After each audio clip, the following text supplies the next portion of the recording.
as closely involved with the plant as I could. I left university with a business degree and came home and sort of confronted my parents and told them how I'd been paying for all that beer money and all those parties. And there was a paint shop that existed that never, existed, that I was employed at.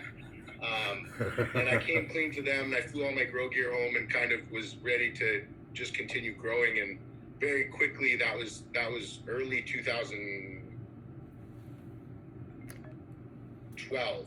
And very quickly, that idea was halted. And I was advised to go into it, to seek a different kind of gainful employment. And so I ended up working in commercial real estate. And I was really able to cut my teeth in the corporate world in a very fast-paced, purely sales, commission-driven role. And that role at which I excelled in. And I did really well in that space, and it taught me a tremendous amount. And while I was doing that, I became a person that I wasn't a fan of, and I started associating with people that I wasn't aligned with, and it took a major event for me to end up walking away from commercial real estate, and I left the business in 2016. So how long were you there, Jameson? I got into commercial real estate right out of university, so 2012 to 2016, and 4 years isn't a tremendous amount of time, but when you're in commercial real estate, it's all commission based, and you're spending those first 2 or 3 years building up your sales pipeline. And so for somebody to walk away from a position like that in their 4th year, when really in the 5th year is when the sales cycle really starts turning on, because the leases are all 5-year leases and everybody's in the 5-year cycle. Okay. It was I think I got about 15 responses. Of those, I think like 13 of them were, thanks, we'll keep your resume on file. And then 2 were, actual human responses saying, this is great, we're just not looking for you right now. That was at the time where it was the IPO. It was the search of, you didn't have to be a cannabis guy, you had to be a fucking Bay Street guy. And you had to understand how to raise capital, and you had to understand how to tell a story. You did not have to smoke weed. You never even had to be in a room with weed. You just needed to understand how raising capital worked. Yep. And so at that point, I had no traction in that industry. And so what I did was I had a real estate license and a passion for cannabis and a determination to get into the industry. So I ended up working for a now large entity in Canada that was looking to secure retail positions across the Canadian market. And what had happened was there was such a boom in Canada when legalization was announced that some of these larger groups like Tokyo Smoke and Fire and Flower, which are big retail chains up here in Canada, they secured the A-class brokerages on an exclusive basis. So every good commercial real estate broker worth his salt was now exclusive with one of these large groups, meaning that anyone who didn't tie up a good brokerage needs to deal with B and C class players in the space. And when you're dealing with a number of high dollar value leases across Canada, and you need to have the clauses all contingent upon whether it be a development permit or a granting of license, it's tough to deal with B and C class brokers. So I ended up working for 4 months, serving a niche role where I was managing 30 or 40 different brokers over about 120 transactions, just to make sure they all stayed between the lines. During that period, I was build a business that I'm not really worried about sharing details about, because I don't feel as though many people could emulate it. It's something that can't be. A lot of people don't realize there's a million cooks, and you can give every one of those cooks the same recipe. Exactly. And there's only one that's going to taste good out of the million. And they don't get that. You can give people the IPO, the SOP, you can give them all the things necessary, but it's you that makes it run. And without you or that chemistry, having that doesn't run the same. So you don't really feel threatened because it's simply, you've come to the understanding, like myself and Addison, that we're good at what we do and we're good at what we do for a reason.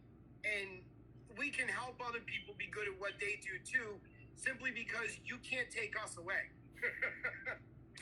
Well, I was just chatting with Addison about this and you know, about what makes Pyramid Pipeline unique and how many people are trying to emulate it. And the matter of fact is you can't emulate it. You have to have that Rolodex. You have to have the track record of being there. You know, a lot of my work entails travel and traveling to places that people won't go to meet people who, you know, like to not be met. And, you know, showing those people the respect and understanding that, you know, there's a level of respect and understanding for people in this industry who also participate in the culture of it. And my whole life is this culture. My whole life is cannabis. And so those are the people that I look to align with, rightly or wrongly.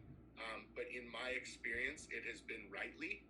And my ability, like I can make hash, I can grow weed, but I'm better off representing the hash makers and the weed growers and making sure being a voice for them represented. And do I think that I am the, you know, anything special? No, I think there's more people that need to fill the role that I'm filling, where come to the realization that really it's all of us or none of us. You really don't belong here. So there's a tremendous amount of infighting in our industry that goes on, and we don't realize that the true competitor or quote unquote enemy is the real Brad and Chad that you meet at the MSO, the giant pubco that, you know, takes you in, wines you and dines you, steals your intellectual property and leaves you high and dry. Like, that guy will do more damage to you than any, you know, if you anybody trapping next to you or growing side by side. Like, I know guys who go, fresh press or death, and guys who go, cold cure's way better, and now they don't talk, right? That for that reason, and they're geniuses.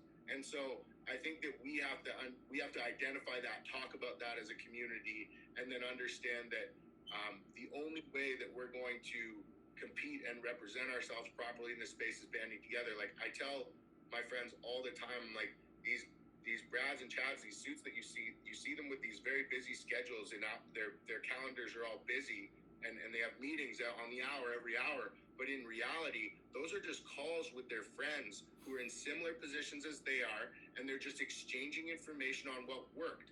It's, oh, well, I talked to this guy, and we put the deal together like this, and he really went for it. And, oh, okay, perfect. Well, maybe I'll put my deal together like that. Like, it's the same. It's the water cooler talk that needs to happen in any industry. It's the same thing as, you know, hunters connect. Oh, well, I was out west and I scouted these animals over here, and they were here last month, but they weren't here this month. Like, it's the collection of that information as a community that these suits are actively using against our culture, and we're not reciprocating that communication between each other, and we're basically suffering for it.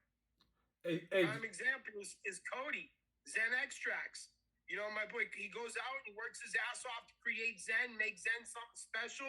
You know what I mean? I mean, that brand was really, it pushed itself to an elevated status of exclusive melts, Grape God, West Coast, you know, and now he goes and does that in the legal market with the legal company.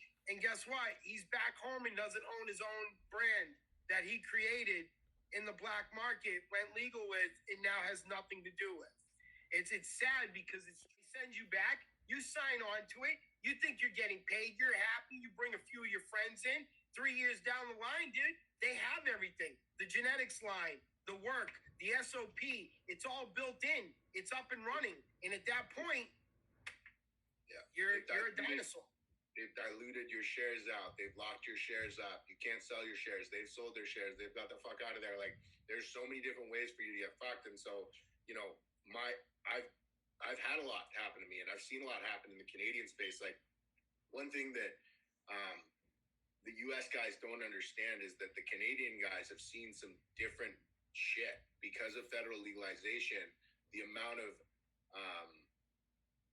we saw the corporate forces move in so quickly, and we saw all that predatory deals where, you know, the industry was created for mom and pop to run a cannabis shop. And then within about 8 months, it was very clear that that was not what this was about. And unless you had large war chests, you weren't going to be able to outlast. And it's similar to what we're seeing in California now. But when Tweed went in and took over the Hershey factory and took that over, and that's it. Once the commercialization in Canada went right out, right when that happened. At that moment, that was 2016. That was it, bro.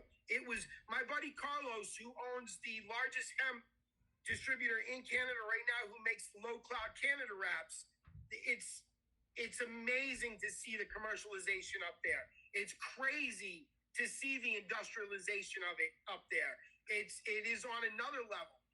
It is ahead of where the United States is with it so far that, yes, you guys gotten to live with it now for 4 to 6 years and having this as an understanding. So, James, hold up, man. I just want to go back real quick from what you touched on earlier. You said at the young age you knew you recognized, and it was ADHD was prevalent, right? Yeah. Now, did you not use cannabis until later as a form of treatment for that?